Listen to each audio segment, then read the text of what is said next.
여러분 안녕하십니까? 뉴스룸을 시작하겠습니다. 오늘 제주를 기점으로 본격적인 장마가 시작됐습니다. 내일부터는 전국이 장마 전선 영향권에 들 걸로 보이는데 큰 피해는 없을지 벌써 긴장감이 높아지고 있습니다. 이미 많은 비가 내린 제주에 취재 기자 나가 있습니다. 정원석 기자. 지금 제주 상황 어떻습니까? 네, 저는 제주도 한라산 국립공원의 성판악 탐방 안내소에 나와 있습니다. 조금 전 5시까지만 하더라도 비가 굉장히 거셌는데 지금은 약해졌다, 다시 강해졌다를 수차례 반복을 하고 있습니다. 하지만 지금까지 제주 전역에 100mm의 말 그대로 물폭탄이 쏟아졌는데요. 이쪽으로 보면 입산 금지 팻말도 붙어 있고 입구 차단기도 내려왔습니다. 한라산 탐방로들은 대부분 현재 출입이 금지된 상태입니다. 네, 들어보니까 이미 상당한 양의 비가 온 것 같은데 접수된 피해 있습니까? 네, 제주는 어제 밤부터 비가 내리기 시작해서 하루 종일 장마전선 영향권에 들었습니다. 다행히 아직까진 인명피해나 시설피해가 접수된 건 없었습니다. 다만 제주공항 결항 비행기편은 없었지만 지연된 경우는 상당히 많았는데요. 제주 오가는 비행기 이용하려는 분들은 꼭 확인하셔야겠습니다. 시민 인터뷰 한번 들어보시죠. 20년 만에 모인 가족인데 가족여행 왔는데 비가 와서 너무 아쉽고요. 그래서 내일은 장마가 전국으로 확대된다고요. 네, 맞습니다. 현재 호우경보가 내린 지역은 이곳 제주도와 전라남도 그리고 남해안 지역입니다. 남부지방 바닷길은 이미 풍랑으로 연안으로 향하는 여객선 일부가 결항이 됐는데요. 장마전선이 북상하면서 내일 출근길에는 전국적으로 30에서 100mm 안팎의 많은 비가 내리겠습니다. 곳곳에 집중호우가 예고된 만큼 물이 불어날 수 있는 하천이나 저지대는 피하시고 빗길 운전 조심하셔야겠습니다. 지금까지 제주도에서 JTBC 정원석입니다. 장마전선은 점차 남부지방으로 북상하고 있습니다. 비구름대가 이동하면서 지역마다 강한 비가 집중되는 시간도 달라지는데요. 박상욱 기자, 지역마다 언제가 가장 고비일지 자세한 강수예보 전해주시죠. 네, 우선 이 시간 레이더 영상부터 함께 살펴보겠습니다. 현재 정체 전선은 제주를 넘어서 남부지방에도 굉장히 많은 비를 뿌리고 있습니다. 넓은 영역에 걸쳐서 비가 내리고 있지만 이 레이더 영상에선 특히나 시간당 강수량 60mm를 의미하는 짙은 보라색도 보이는데요. 이처럼 남북으로는 이 폭이 좁고 동서로 긴 비구름대가 강한 비를 퍼붓는 중입니다. 기상청은 오는 금요일까지 비가 1차와 2차로 나뉘어서 집중될 걸로 내다봤습니다. 이번 1차 강수는 밤사이 충청과 경북을 넘어서 내일 새벽부터는 서울 등 수도권과 강원까지 확대가 될 전망입니다. 가장 먼저 비가 시작된 제주엔 오늘 밤까지, 또 전라권과 경남권엔 오늘 저녁부터 내일 오전 사이에, 수도권 등 중부지방엔 내일 새벽부터 오전 사이에 시간당 최고 40에서 60mm에 달하는 매우 강한 비가 예상됩니다. 신속한 대처가 어려운 이 취약 시간대에 비가 집중되는 만큼 침수나 범람, 산사태와 같은 피해에 각별한 유의가 필요합니다. 내일 중부지방까지 올라가는 이 비구름대, 제주에서 중부지방까지 올라왔다가 화요일로 넘어가는 밤사이 다시 남쪽으로 내려갑니다. 2차 강수가 시작되는 겁니다. 이 기간엔 호남과 영남, 제주에 시간당 최고 40mm의 강한 비가 또다시 쏟아질 걸로 예상됩니다. 이처럼 정체 전선이 오르내리면서 모레까지 제주엔 최고 300mm 이상, 전라권과 경남권엔 최고 150mm, 또 그 밖의 지역엔 최고 100mm의 많은 비가 내리겠습니다. 정체 전선은 이후에도 당분간 한반도에 머물 전망인데요. 중부지방엔 최소한 오는 금요일까지, 또 남부지방엔 토요일까지 비가 이어질 것으로 보입니다. JTBC 박상욱입니다. 다음 소식입니다. 러시아를 상대로 반란을 일으켜 수도 모스크바 턱 밑까지 진격했던 민간 용병업체 바그너 그룹이 하루 만에 전격 철수했습니다. 24시간짜리 반란을 주도했던 바그너 그룹의 수장 예브게니 프리고진은 처벌을 면하는 대신 벨라루스로 떠나기로 했습니다. 하루 만에 일단락된 반란이지만 그 후 폭풍은 적지 않아 보입니다. 윤세민아 기자입니다. 검은 SUV 차량이 도로에 들어서자 시민들이 환호합니다. 창문이 열리자 반가운 듯 다가가 악수를 청합니다. 무장 반란을 일으켰던 바그너 그룹 수장 예브게니 프리고진입니다. 러시아 남부 군 사령부를 점령했다고 밝힌 지 하루 만에 전격 철수를 결정했습니다. 한때 모스크바 외곽에 장갑차와 병력이 배치되는 등 긴장이 고조됐지만 러시아 우방 벨라루스가 중재에 나서면서 극적인 합의가 이루어졌습니다. Всю ответственность за то, что будет пролита русская кровь с одной из сторон, в обратном направлении полевые лагеря согласно плану. 러시아가 반란에 대한 형사 처벌을 하지 않는 대신 용병들은 기지로 돌아가고 프리고진은 벨라루스로 망명하는 데 합의한 겁니다. 24시간짜리 반란은 극적으로 수습됐지만 용병 그룹이 모스크바 턱 밑까지 진격하면서 뉴욕타임스는 푸틴의 리더십에 구멍이 났다고 평가했습니다. Мы прошли, не доходя 200 километров до Москвы. 앞으로 또 다른 형태의 불안이 반복될 수 있다는 전망이 커지는 가운데 젤렌스키 우크라이나 대통령은 이날 대국민 연설을 통해 푸틴 대통령의 통제력 상실이 입증됐다고 꼬집었습니다. JTBC 윤세민입니다.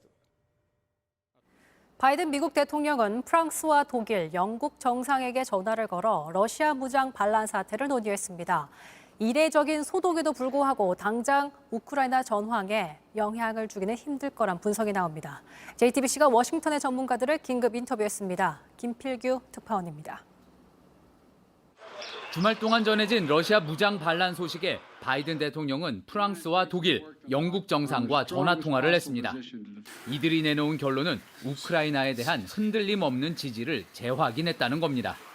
백악관 국가안보회의 유럽 담당 선임국장을 지낸 쿱찬 교수는 JTBC와의 전화 인터뷰에서 서방이 이 이상의 적극적인 개입은 하지 않을 거라고 봤습니다.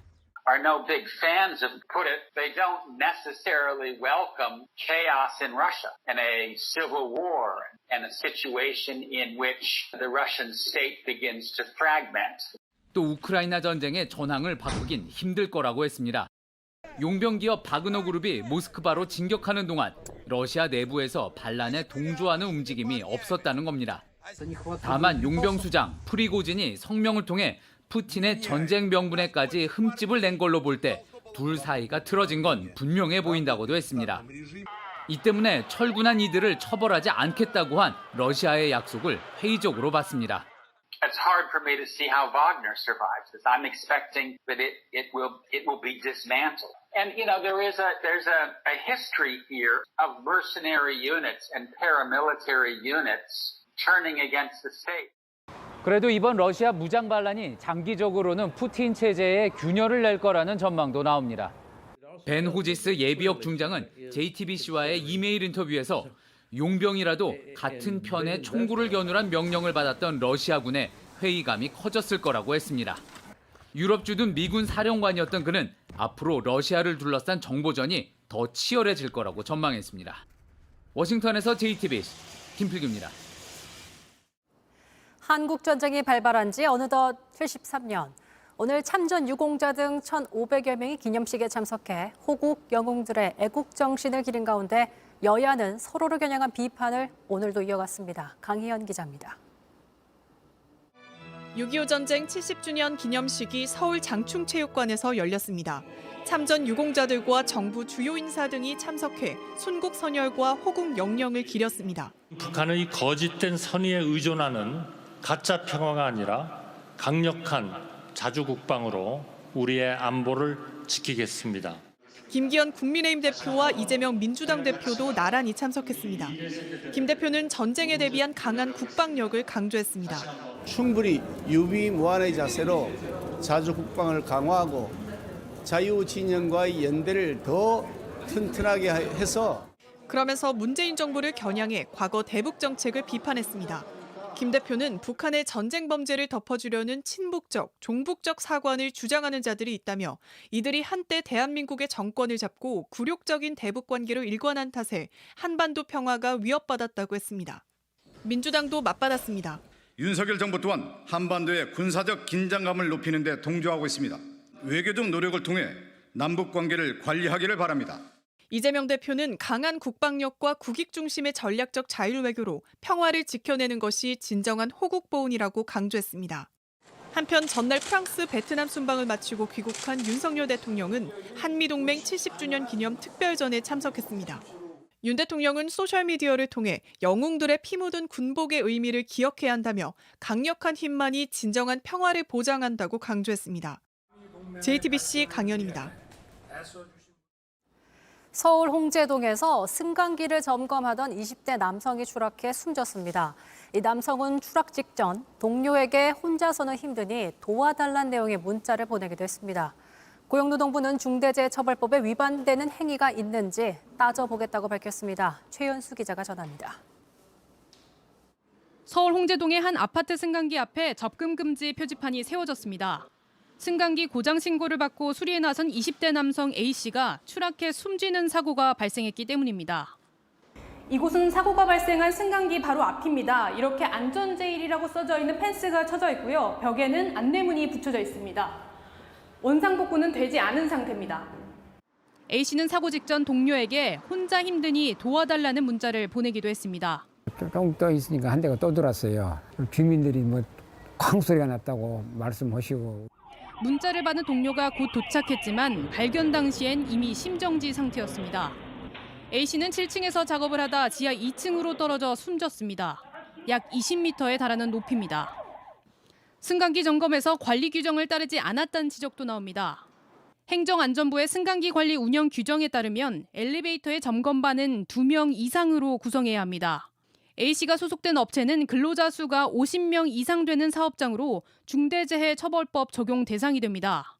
고용노동부는 사고 원인을 조사해 중대재해처벌법에 위반된 사항이 있는지 따져보고 조치를 취하겠다고 밝혔습니다.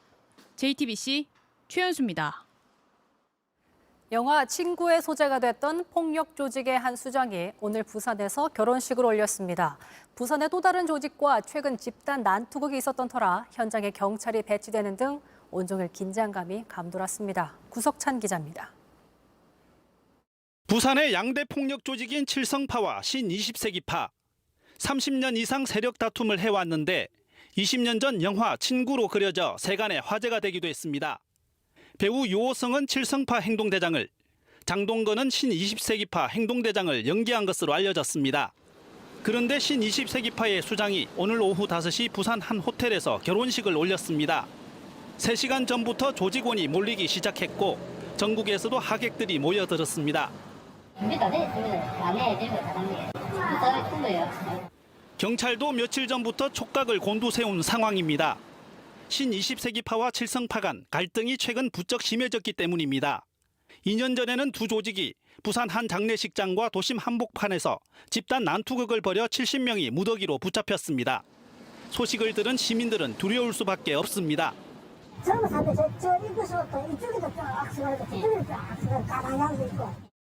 만일의 상황에 대비해 사복을 입은 경찰관들이 호텔 곳곳에 대거 배치됐습니다.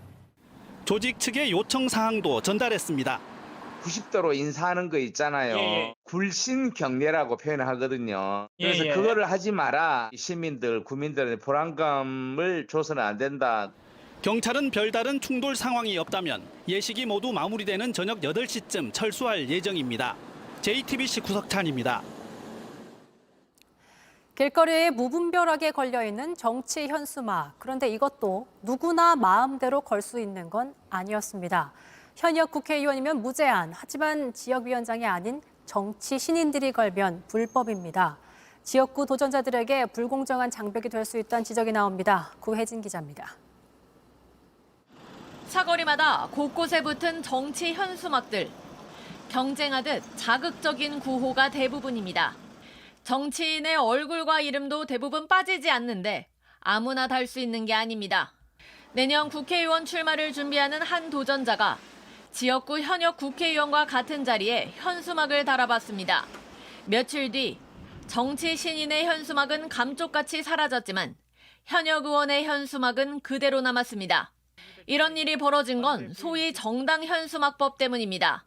지난해 법 개정으로 정당 현수막은 원하는 곳 아무데나 걸 수 있게 됐는데 대부분 현역 국회의원이 맡는 당협위원장의 이름으로 걸어야 합니다.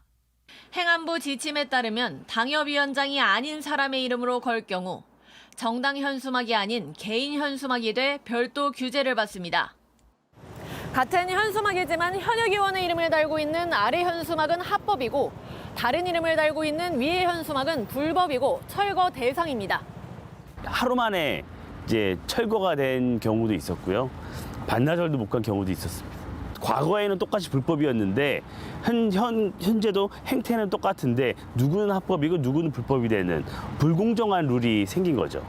지역구 선거에 도전하는 정치 신인들은 불공정한 장벽이 될 수 있다고 우려합니다. 그러니까 현역 의원에게 허용되는 장소라면 그게 뭐 현수막 문제 때문에 다른 안전 우려가 발생한다거나 그런 건 아니라는 취지잖아요. 특정인에게 그런 특권을 부여하는 게 맞는지. 앞서 여야는 현수막 공해에 대한 비판이 제기되자 이를 일부 개선하는 내용의 개정안을 다시 발의했지만 국회 논의는 사실상 멈춰 있습니다. JTBC 구혜진입니다. 당장이라도 세상을 바꿀 것 같았던 가상현실 기술들은 AI와는 다르게 코로나 이후 주춤한 모습이었습니다.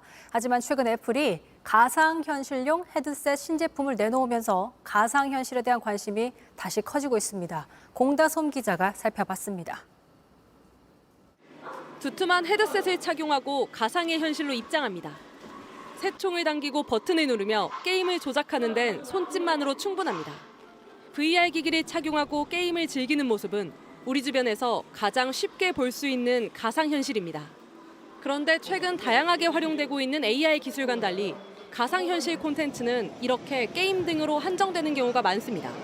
기존의 플랫폼이나 그런 것들이 주로 저연령대의 놀이 위주의 콘텐츠가 더 강화되어 있고 성인들이 업무 생산성이나 엔터테인먼트 욕구와 관련된 콘텐츠들은 좀 상대적으로 약하다. 실제로 국내 이용자의 90%는 가상현실로 게임을 즐깁니다. 그렇다 보니 10대가 주로 이용하며 연령대가 높아질수록 이용률은 급격히 떨어집니다. 지난 5월 미국의 한 컨설팅 기업은 한때 인기를 끌었던 메타버스가 3년 만에 사망했다고 선언했을 정도입니다. 하지만 그럼에도 가상현실은 미래 먹거리라는 게 기업들의 생각입니다. 당장 업무와 실생활에 쓸 수 있는 기술을 중심으로 실용적인 서비스를 발전시키고 있습니다. 필요한 건 노트북 한 대가 전부입니다. 메타버스 속 사무실에서 소파가 놓인 휴게 공간에 들어서자 실제 옆에 있기라도 한 듯 바로 대화가 연결됩니다. 회의실에 들어가자마자 필요한 자료가 뜹니다.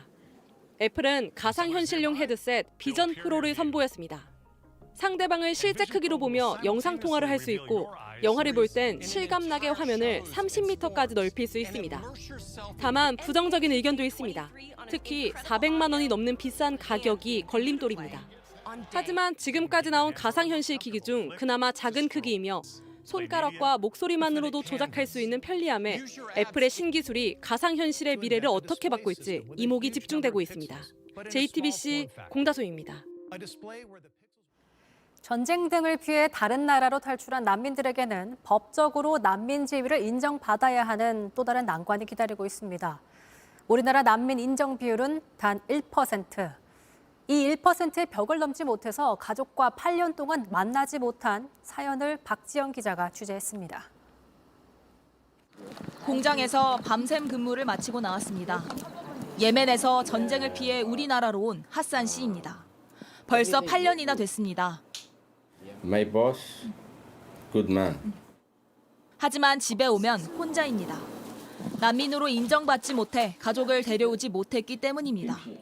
그 사이 아내 뱃속에 있던 막내는 8살이 됐습니다. 어리기만 했던 두 딸도 숙녀가 됐습니다. No, I think when I come Korea, family come to Korea. Said, yeah, every time said. My wife every day cry. 우리나라 난민 인정률은 1% 정도입니다. 그만큼 까다롭습니다. 대신 대부분 하산 씨처럼 매년 자격을 갱신해야 하는 인도적 체류자로 살아갑니다. 합법적으로 한국에 머물 수 있지만 가족을 데려올 수는 없습니다. 단순 노무직으로만 일할 수 있고 기초 생활도 보장받지 못합니다. 특히 해외로 나가면 다시 들어오는 게 힘듭니다. 우리나라가 아니더라도 살 수 있는 다른 곳이 있다고 보는 겁니다. 가족을 데려올 수도 선뜻 만나러 나가지도 못합니다. 예멘에서 전쟁을 피해온 오마 씨는 큰 마음을 먹었습니다. 최근 가족이 있는 인도네시아로 간 겁니다. Big bomb like dropped next to the house. I don't know how to explain this. It was like a dream to me, you know? 하지만 기쁨도 잠시뿐입니다. 가족과 헤어져야 하는데 다시 들어올 수 있을지 모르기 때문입니다. 최근 하산 씨를 비롯한 인도적 체류자들은 가족과 만나지 못하게 하고 있는 현 제도가 부당하다며 국가인권위에 진정을 제기했습니다. JTBC 박지영입니다. 요즘 엔화 가치가 떨어지면서 일본 여행 가시는 분들 많습니다. 날아간 빗장이 풀리면서 한국을 찾는 일본 관광객도 다시 늘고 있지만 일본으로 떠나는 우리 관광객 수가 훨씬 더 많은데요. 그래서 이런 격차를 줄여보기 위해 도쿄 한복판에서 서울 곳곳에 다양한 매력을 담은 행사가 열렸습니다. 강버들 기자입니다. 한국 과자를 늘어놓고 사진을 찍습니다. 김밥과 자장면을 먹으면서 한국 가수의 뮤직비디오를 보는 건 일본 여성들입니다. 코로나 탓에 직접 못 가는 아쉬움을 달래기 위해 일본에서 유행했던 도한놀이, 그러니까 한국 여행놀이입니다. 도한놀이로 한국을 찾은 기분을 느끼던 일본 젊은이들, 이번엔 도쿄 한가운데 서울을 즐길 수 있는 곳이 마련됐다는 소식에 이렇게 모였습니다. 서울의 즐길 거리가 펼쳐집니다. 성수에서 한국 화장품으로 단장하고 강남에서는 인생샷을 찍습니다. 을지로에서는 삼겹살 굽는 소리를 듣고 맛을 상상해 보기도 합니다. 韓国の料理好きです。よく食べます。ASMR聞いて韓国の料理食べたくなりました。 이미 서울은 인기 있는 관광지이지만 서울에 와본 적 있으세요?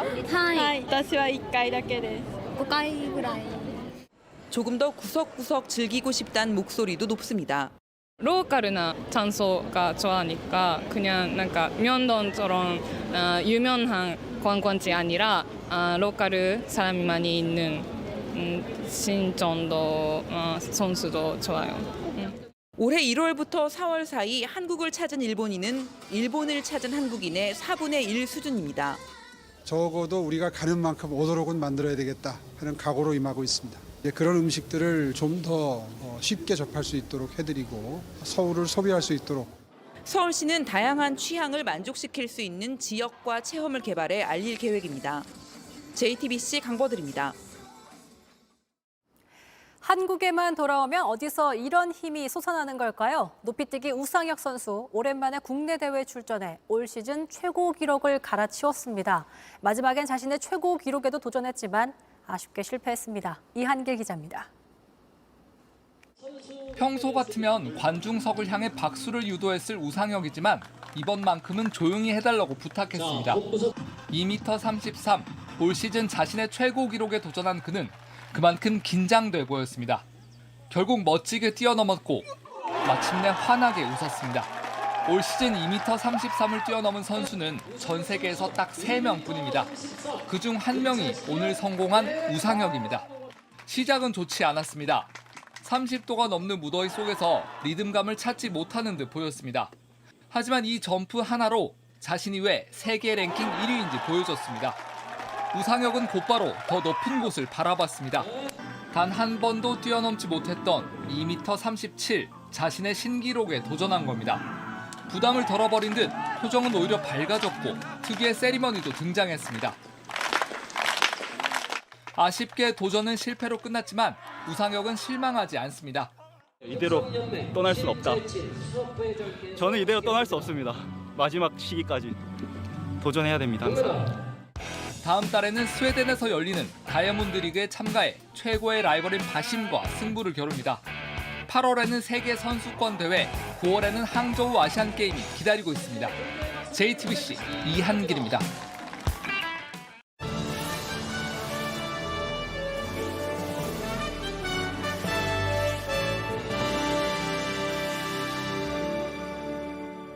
신비스럽다.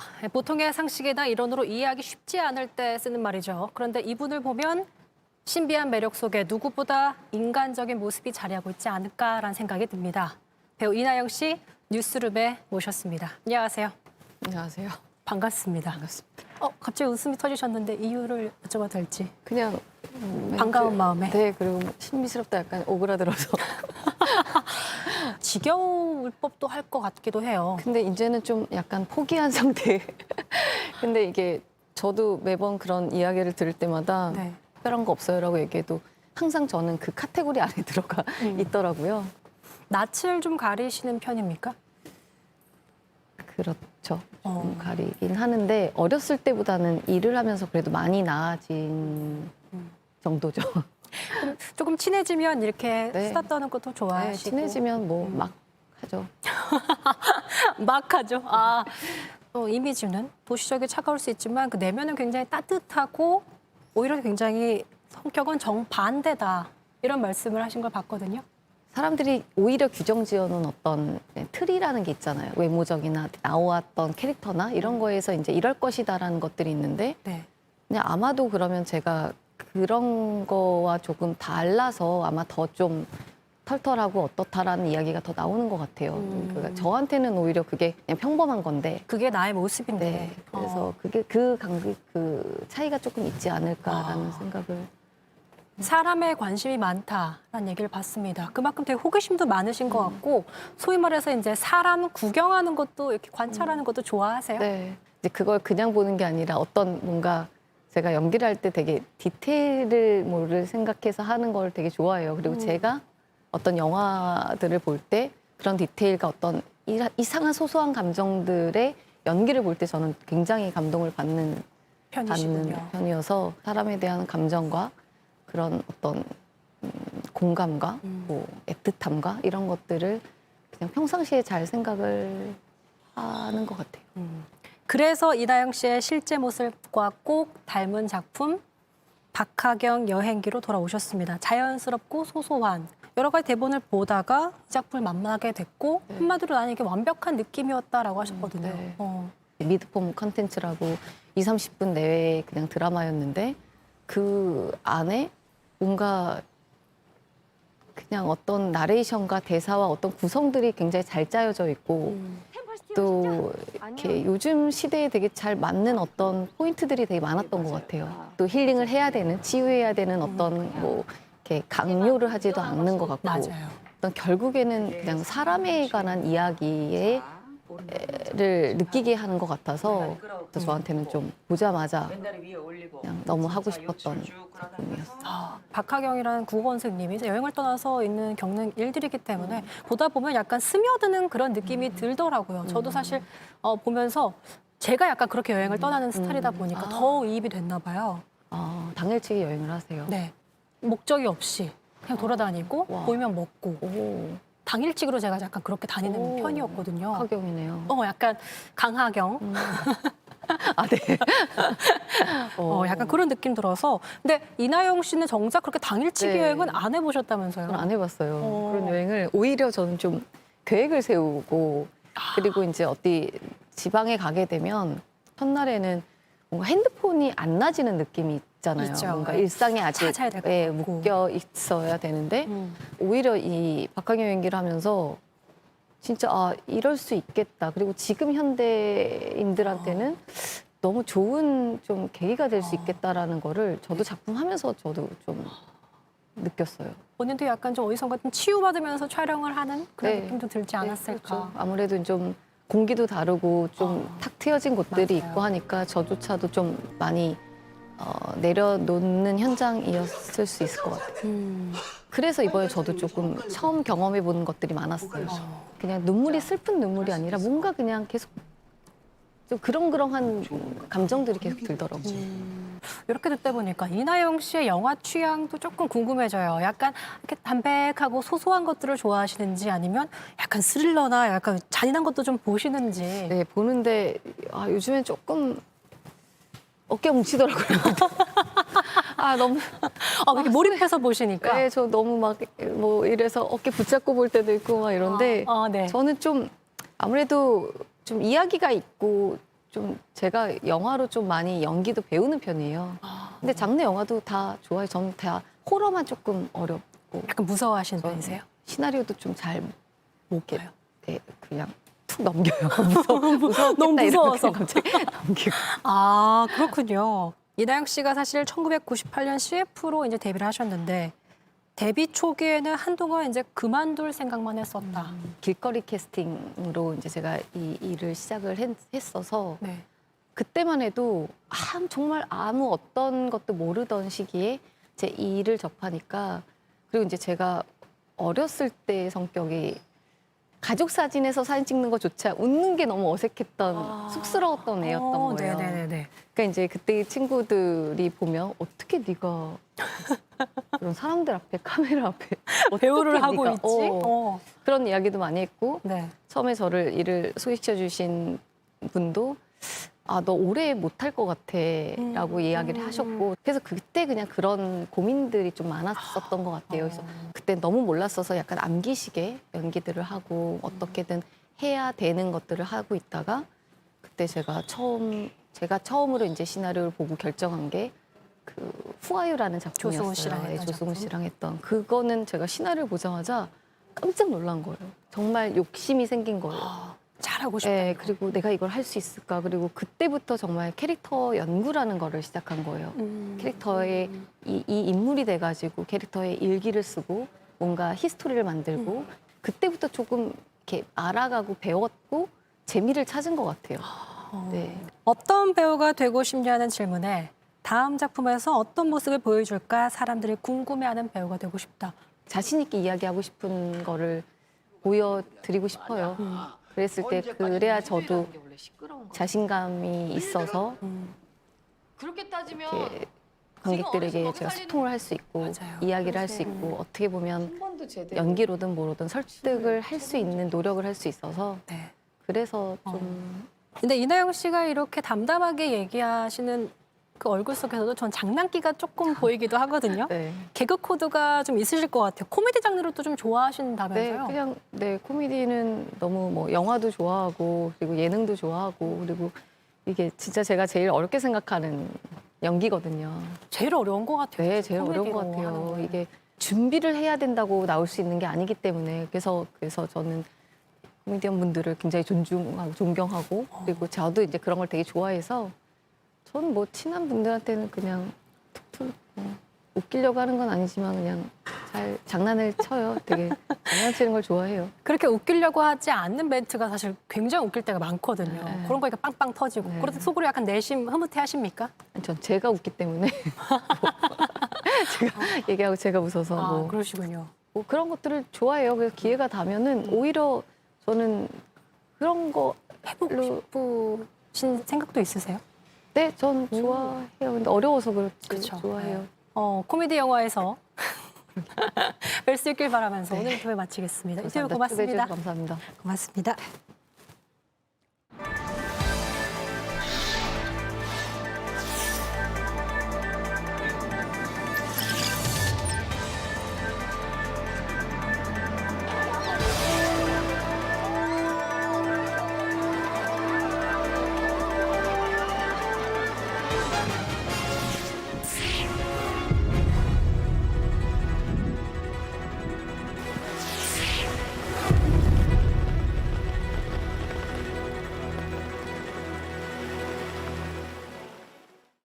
이번 주 본격적으로 장마가 시작됩니다. 야영장이나 강가, 산책로 같은 위험 지역 방문은 자제하시고 안전사고 유의하시기 바랍니다. 뉴스룸이 준비한 소식 여기까지입니다. 시청해주신 여러분 고맙습니다.